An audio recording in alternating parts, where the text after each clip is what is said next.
A deck with no Series 5, no Series 4, and no leader. Tempo is absolutely king with this list. A wise man once told me, points are points are points. Let's break down how we get them.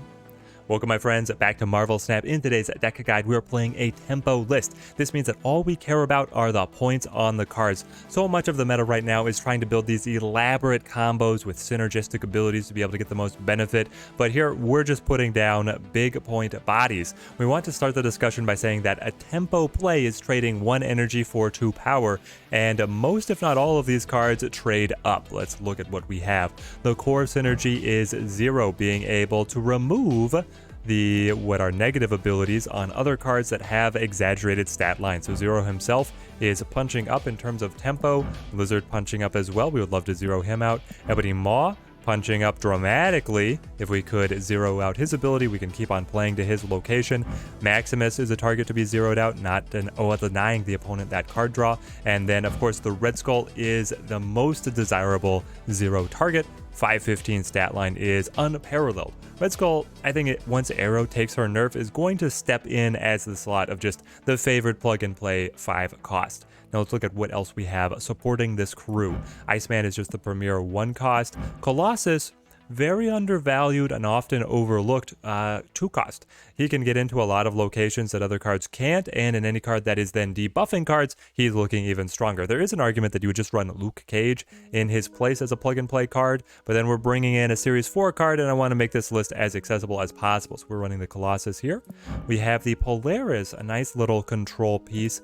A fun trick that we can play here is if the opponent starts to counter the Ebony Maw, we can just yoink that card away with the Polaris, and then they have an even harder road to be able to follow to actually top our 1/7 Ebony Maw.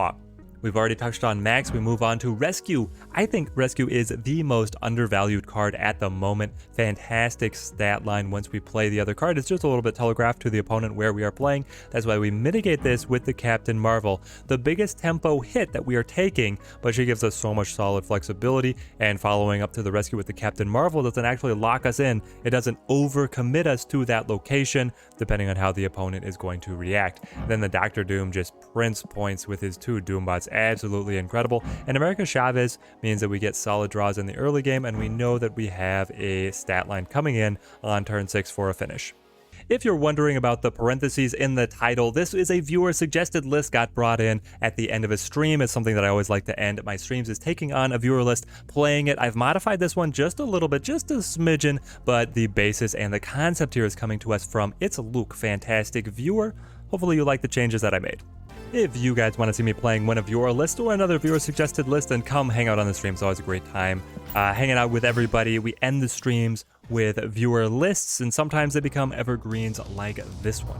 Absolutely fantastic. If you subscribe to the channel, you'll get notified when we go live. We stream simultaneously on the YouTube channel here, and then also on Twitch.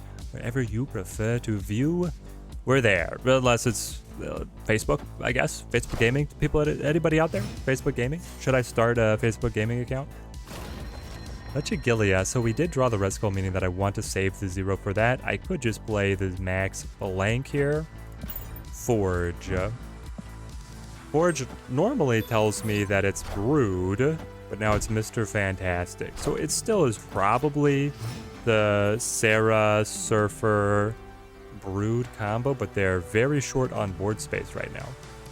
And I love that. I love that. I live for that. I will zero here to Lechigilia. We've drawn our win conditions. Dr. Doom is looking a little cramped. Mr. Fantastic is giving them the win at the Space Throne, which is incredibly aggravating. We don't have a way to be able to assist. Though, yeah, we don't. I was going to say the Polaris is cheeky if she pulls the squirrel, but that doesn't even matter. Mr. Fantastic's helping hand is better than our squirrel. Gonna have to be very careful on where Bast. Then it's more likely negative? Mr. Negative still runs the Mr. Fantastic on some of the tier lists, right? We're up by a lot. But is it still enough? We can play... Yeah, we play Red Skull here. We draw Chavez. Play Chavez to Central Park. The Bast just scares me. I'm terrified because if she buffs the, say, the Iron Man... Sarah. you debuffed your Sarah to then be able to play what? It's like the incredibly greedy? Or is it still that Bast plays in Sarah? Very confused. But I think we have a great shot at it. The opponent has piddled together all of their little combos and abilities, and we've just played raw points. Got a full hand of 7 cards that can have everything they could possibly want. There's the Iron Man. By 1 point down. And then 1 point. Nope, a couple more points again. Whoa. Tempo is king. Oh, wow. After the Bast on Iron Man, Mystique, and then Sarah to be able to combo them together on the same turn, I think the opponent is pretty mad that they ended up losing that one. I'm trying to decide right now what the better trade-off is. Is it leader for Chavez or leader for Dr. Doom? I do enjoy the consistency on the lists. Well, Iceman off to the side here. Colossus to sewer system. Polaris to pull them into the sewer system. Probably.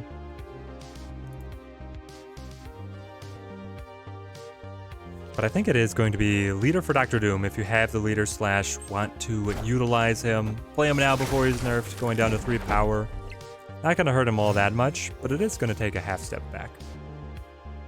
Part of the really disgusting nature of leader right now is that he can close the gap with his own 4-point body and then maintain the tempo of whatever the opponent has played. Then being only 3 points, you don't have that same catch-up capability. Is this a Cerebro 2's list? As soon as I see Mr. Sinister, that's what I think. We can yoink one of them into the sewer system, which if it is breaking the energy curve that the opponent wants to be following is really good for us. I don't think I want to Ebony Maw. I could, but like I said, I don't want to. Okay, they're gonna jump the Nightcrawler out. We'll move Mr. Sinister. And then show Invisible Woman, okay. I feel like it's probably Cerebro then. And without Red Skull in hand, we want to 0 Max. And then it's like Captain Marvel, Dr. Doom as the finish. Do we snap yet?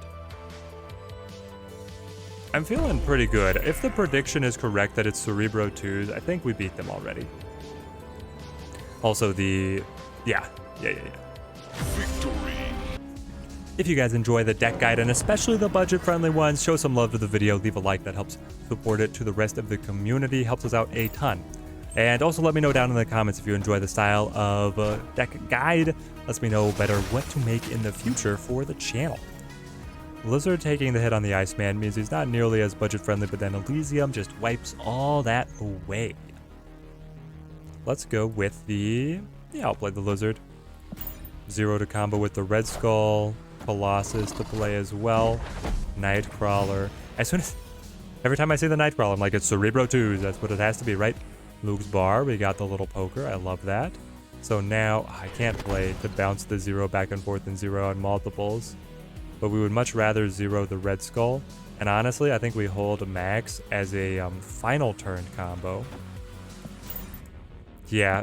I don't want to give the opponent extra fuel when, I mean, the locations are putting a pinch on us with Luke's bar, but when Elysium is making it much easier to get cards to the table, do not give them cards in hand. So here goes the Red Skull. We can give Ebony Maw a little bit of a helping hand with the extra Baxter building buff. We'll see if that ends up mattering. They play Dracula? What list are you? You're the Dracula Zoo list? I'm assuming you are Dracula Zoo, which actually makes me want to play. Now I'm going to backpedal on everything that I just told you. It's Rescue, and then it's definitely Max. We want the opponent to have a ton of cards in hand so that they don't selectively discard the Infinite on us. Yeah, we hope that, well, we're guaranteed to get the Chavez here, which puts up a great showing at the Baxter building, honestly. I'm very happy with how this one came together. I'm going to snap. Opponent fitting in the Blue Marvel? Does Dracula Zoo usually run Blue Marvel? I feel like I've often not played the Blue Marvel. I play Kazar in mine. How do we feel about the opponent's card aesthetics, guys? Gray border, but foiled. It certainly stands out. and I respect that. I respect anything that stands out and holds a contiguous theme. Actually up by 1 at Elysium? Oh no. And are you a gambling man? 4 cards in hand. It's going to be a 1 in 3. 1 in 3. Anticipating that the opponent is going to be holding both the Infinite and the Red Skull. Maybe he'll just eat Chavez. Some people go for a more consistent list where Dracula's just going to try and eat Chavez. And then we're matching with our own Chavez and then the buff on the rescue. Clearly we have Luke's Bar. Clearly we don't have Elysium.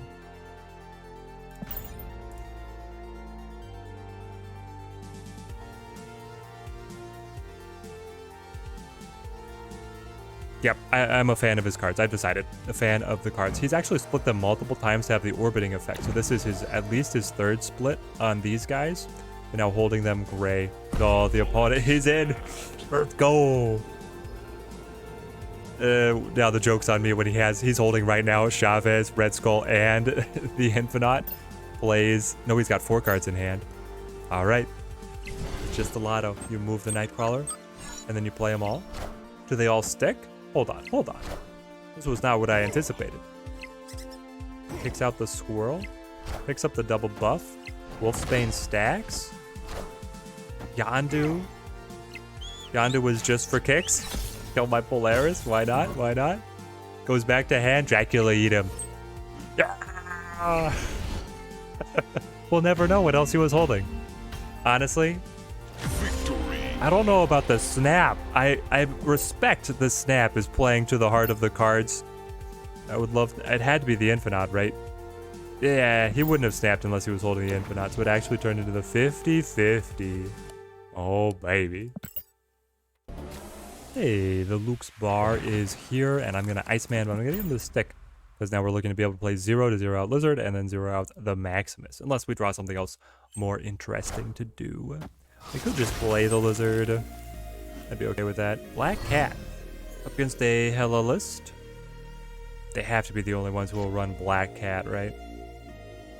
Okay, so now do I want to perpetually play off curve, but 0 Lizard and Max, or do I want to play on curve and then play Lizard, Max, Rescue?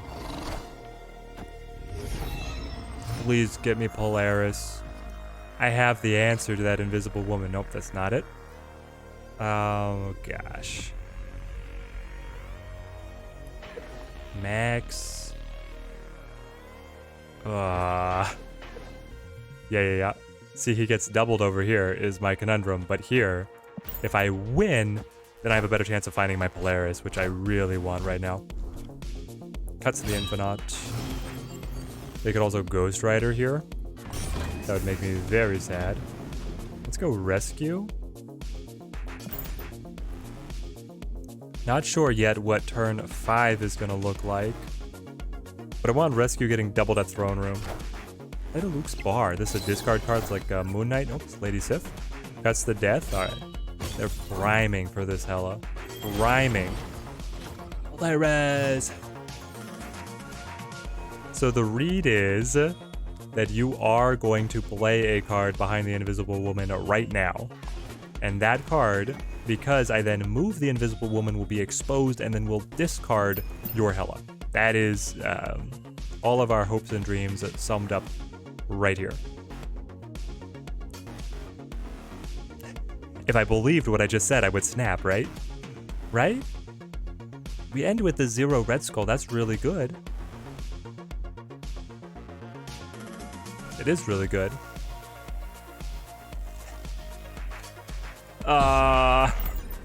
Talked myself into it.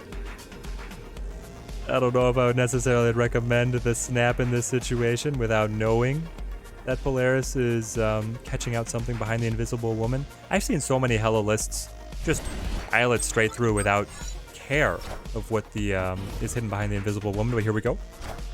So it's going to be Lady Sif on Asgard. Blade cuts. Yes!